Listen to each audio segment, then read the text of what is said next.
السلام علیکم پیارے دوستوں، امید کرتی ہوں آپ سب خیریت سے ہوں گے۔ آج کی ویڈیو میں ہم آپ کو بتائیں گے کہ رقیہ کیا ہے، کب کرنا چاہیے اور آپ گھر پر خود سے رقیہ کیسے کر سکتے ہیں۔ ویڈیو کو آخر تک ضرور دیکھیں تاکہ آپ مکمل طریقہ سیکھ سکیں۔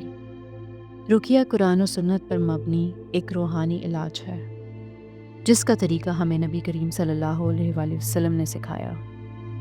رقیہ نظر بد، جادو، جنات کا اثر، جسمانی یا ذہنی بیماری جیسے مسائل کے لیے کیا جاتا ہے۔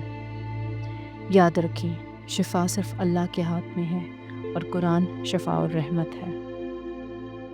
اگر آپ کو یہ علامات نظر آئیں جیسے کہ اچانک مزاج کی تبدیلی، ڈرونے خواب آنا، نیند نہ آنا، غیر طبعی جسمانی درد، بار بار ناکامی یا پریشانی، نماز یا قرآن میں دل نہ لگنا، تو ایسی علامات کے لیے رقیہ نہایت مفید ہے۔ رقیہ کرنے سے پہلے وضو کر لیجئے، صاف اور پرسکون جگہ پر بیٹھیں، اللہ پر مکمل یقین رکھیں، نیت کریں کہ صرف اللہ سے شفا چاہتے ہیں۔ رقیہ کے 2 طریقے ہیں۔